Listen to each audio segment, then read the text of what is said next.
नमस्कार, मैं दानिश अंसार और आप देख रहे हैं पीआरबी। एनडीए में मुख्य दल से लेकर अहम दल मतलब बीजेपी से लेकर जेडीयू, टीडीपी जैसी तमाम पार्टियां, उसमें सब कुछ ठीक नहीं चल रहा है। खबर बिहार से है, जहां नीतीश कुमार अपने जो इकबाल था उनका वो खत्म हो रहा है। जो सुशासन बाबू था वो सुशासन बाबू का इकबाल ढह रहा है। ये तमाम तस्वीरें नीतीश कुमार लगातार देख रहे हैं। उसके बाद नीतीश कुमार आज हाई लेवल मीटिंग तक को बुलाए हैं। क्या है पूरा खबर, पूरी खबर क्या है लेकर के आपके सामने आए हैं। एनडीए का हाल क्या है आपको पता है। अल्पमत में एनडीए है, मतलब बीजेपी है। बीजेपी लगातार आपसी कलह से जूझ रही है। दिल्ली से लेकर के अलग अलग राज्य में वही स्थिति है, चाहे उत्तर प्रदेश की बात कर ले चाहे बिहार की बात कर ले, आपसी कलह हर जगह खुलकर बीजेपी का सामने आ गया। लेकिन यह खबर बिहार से है। वो एनडीए, वो बीजेपी जो कल तक अच्छे से सरकार चलाती थी, पूर्ण बहुमत में रहती थी, लेकिन इस बार ना तो वो सरकार चला पा रही है, ना तो वो संगठन चला पा रही है। संगठन में आपसी फूट की खबर लगातार आप देख रहे हैं कि किस तरीके से योगी आदित्यनाथ और केशव प्रसाद मौर्य में खींचतान लगातार जारी है, जिसको लेकर मनाने की कोशिश वो भी हो रही थी। तो ये तो बीजेपी संगठन का हाल है। लेकिन सरकार का भी वही स्थिति है। कोई कभी कहा जा रहा है कि योगी आदित्यनाथ जो है वो इस्तीफा दे देंगे, कभी कहा जा रहा है केशव प्रसाद मौर्य गद्दी संभालेंगे। ये खींचतान जो है संगठन से लेकर पार्टी बीजेपी तक चल रहा है। लेकिन ये मामला यहीं तक सीमित नहीं है। जो सहयोगी दल नीतीश कुमार एनडीए के साथ है, उनके साथ भी लगभग वही स्थिति है। नीतीश कुमार अब एनडीए का साथ पूरी तरीके से छोड़ने की स्थिति में है। नीतीश कुमार अभी इस तरह का कोई अनाउंस तो नहीं किए, लेकिन जो खबर निकल के आ रही है, नीतीश कुमार अंदर खाने ये मन बना चुके हैं। ये रास्ता ढूंढ रहे हैं कि किस तरीके से एनडीए से बाहर चला जाया जाए।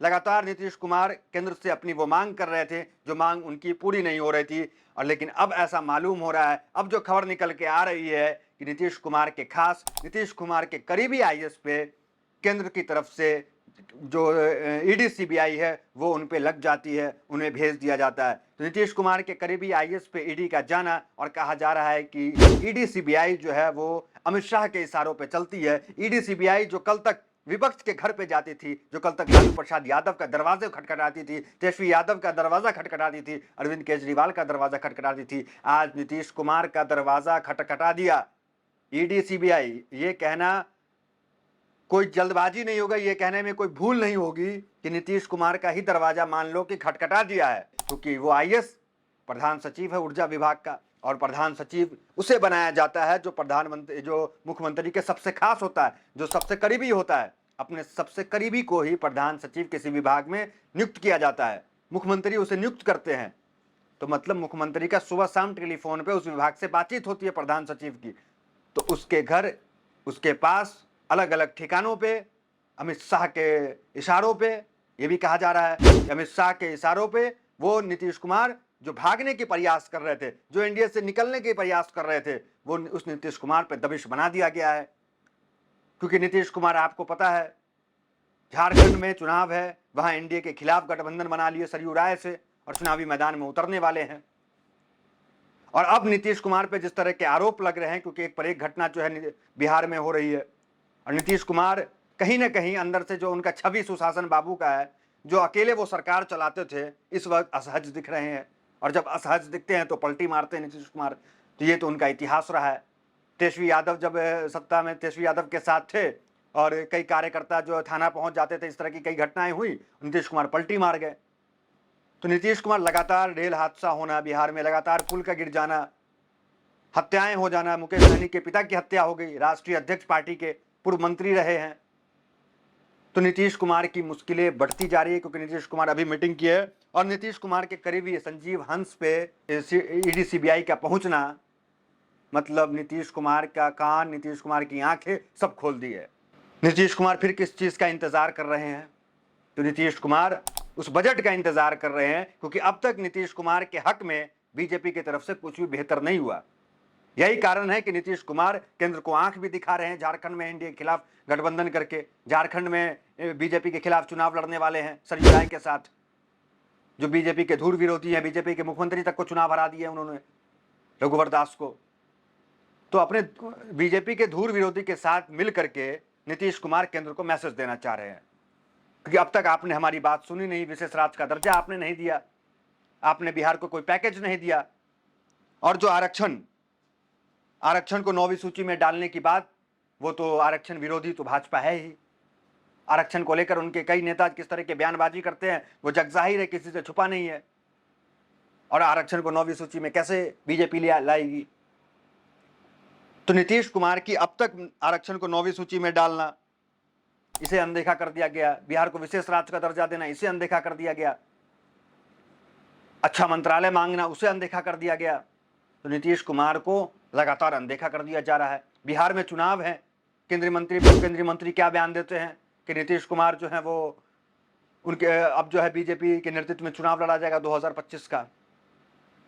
तो नीतीश कुमार कुल मिलाकर के जब से ये आईएएस संजीव हंस पे शिकंजा कसा जाता है उसके बाद नीतीश कुमार की आंखें खुल गई है। नीतीश कुमार कब कोई बड़ा फैसला ले ले इसमें कोई चौंकने वाली बात नहीं होगी, क्योंकि नीतीश कुमार का इतिहास है। नीतीश कुमार जहां भी उन्हें लगता है कि हम सत्ता सरकार सही से नहीं चला पा रहे वहां से कट लेते हैं, और नीतीश कुमार को किसी की जरूरत भी नहीं होती है, क्योंकि इधर लालू यादव हाथ खोल करके बैठे हैं। और सूत्र तो ये भी बता रहे हैं, खबर ये भी है अंदर खाने पटना से, कि लालू प्रसाद यादव और जो है वो दरवाजा खोले हुए हैं।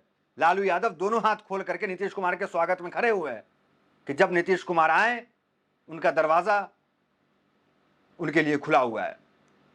हालांकि अमित शाह ने तो दरवाजा बंद कर दिया था बीजेपी का, लेकिन वो वहां चले गए। लेकिन लालू यादव जो अगस्त की बात कर रहे हैं उसके पीछे यही कारण है कि उन्हें पता है लालू यादव को कि नीतीश की बात को तरजीह नहीं मिलेगी, नीतीश को विशेष राज का पैकेज नहीं मिलेगा, और जिसके भुक्तभोगी लालू प्रसाद यादव और तेजस्वी यादव है ईडी सीबीआई के, उसके भुक्तभोगी अब नीतीश कुमार भी कहीं ना कहीं है। क्योंकि राजा को गिराने से पहले प्यादा को निपटाया जाता है, पिलर को कमजोर किया जाता है। तो नीतीश कुमार को कमजोर करने की यह साजिश है, क्योंकि नीतीश पर भ्रष्टाचार की कोई आरोप नहीं है। तो ईडी सीबीआई तो नीतीश का दरवाजा खटखटा नहीं सकती है। तो कुल मिलाकर ऐसा मालूम होता है कि जब बीजेपी को लगा कि नीतीश कुमार हमारे खिलाफ गठबंधन कर रहे हैं, नीतीश कुमार हमारे खिलाफ कदम उठा रहे हैं, तो पहले बात से मनाओ, फिर वही बात जब सीधी उंगली से न निकले तो उंगली टेढ़ी करनी पड़ती है।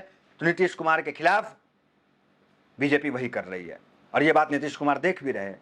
और नीतीश कुमार के पास ऐसा नहीं है कि ऑप्शन नहीं है, नीतीश कुमार के पास लालू यादव हाथ खोल करके बैठे, इसलिए लालू यादव ने बयान दिया कि अगस्त में सरकार गिर जाएगी। और विपक्ष जब भविष्यवाणी करता है वो भविष्यवाणी सत्य होता देख सकते हैं आप। केजरीवाल ने क्या कहा था, योगी की कुर्सी खत्म गिर जाएगी, योगी को इस्तीफा दिया जाएगा, योगी को। वही हो रहा है, योगी आदित्यनाथ के खिलाफ पूरी लॉबी लग गई है। अमित शाह योगी आदित्यनाथ को हटाना चाहते हैं कुर्सी से। जब खबर आ जाए उत्तर प्रदेश से कि योगी आदित्यनाथ अब पूर्व मुख्यमंत्री हो गए, ये भी खबर आ सकती है। तो राजनीति में कुछ भी हो सकता है। और लालू प्रसाद यादव, खबर ये आ रहा है कि लालू प्रसाद यादव जिनके स्वास्थ्य का हाल नीतीश कुमार अक्सर पूछा करते हैं फोन करके, वो उनके संपर्क में है। मतलब लालू यादव के संपर्क में नीतीश कुमार है। ये खबर है अंदर खाने की कि नीतीश कुमार लालू यादव जो है छात्र राजनीति से एक साथ रहे, मित्र हैं, एक दूसरे की खबर हालचाल पूछते रहते हैं। और अभी गौर करने वाली बात यह भी देखेंगे कि इतनी घटनाएं हो रही हैं, लेकिन नीतीश कुमार पे राहुल गांधी, नीतीश कुमार पे प्रियंका गांधी, नीतीश कुमार पे अरविंद केजरीवाल, नीतीश कुमार पे कोई बड़ा नेता विपक्ष का हमला करते हुए नहीं दिखेगा। मतलब एक आस विपक्ष के अंदर तो है ही कि नीतीश जो है वहां लंबे वक्त तक समझौता नहीं कर पाएंगे, क्योंकि नीतीश की विचारधारा एक समाजवादी विचारधारा है। तो नीतीश की पलटी का इंतजार कहीं ना कहीं राहुल गांधी भी कर रहे हैं, नीतीश की पलटी का इंतजार विपक्ष के तमाम नेता कर रहे हैं, क्योंकि बिहार में इतनी घटनाएं हो गई। लेकिन मल्लिकार्जुन खड़गे का एक बयान बता दीजिए, राहुल गांधी का एक बयान बता दीजिए जो नीतीश कुमार के खिलाफ दिया हो उन्होंने। मतलब अंदर खाने खिचड़ी पक रही है। नीतीश एक सही विकल्प की तलाश में है, एक रास्ता ढूंढ रहे हैं जहां से आसानी से वो कट ले। और दूसरी तरफ केंद्र बीजेपी ईडी सीबीआई भेज करके उनकी रास्ता रोकने का प्रयास कर रही है। देखना दिलचस्प होगा कि नीतीश रास्ता निकाल पाते हैं और फिर इंडिया के साथ आ सकते हैं या नहीं आ सकते हैं, उन्हें रास्ता मिलेगा नहीं मिलेगा। लेकिन खिचड़ी जो पक रही है, तस्वीर जिससे दिख रही है, नीतीश पे कोई हमलावर नहीं, इससे तो यही समझ में आ रहा है। और नीतीश जिस तरह इंडिया के खिलाफ गठबंधन बना लेते हैं अलग पार्टी सरयू राय की पार्टी से मिलकर के, इससे ये समझ में आ रहा है राजनीति में बहुत जल्द भूचाल आने वाला है और लालू प्रसाद यादव की भविष्यवाणी सच होने वाली है। तो फिलहाल इस खबर में इतना ही, मिलता है अगले वीडियो से। बने हमारे साथ। बहुत बहुत धन्यवाद।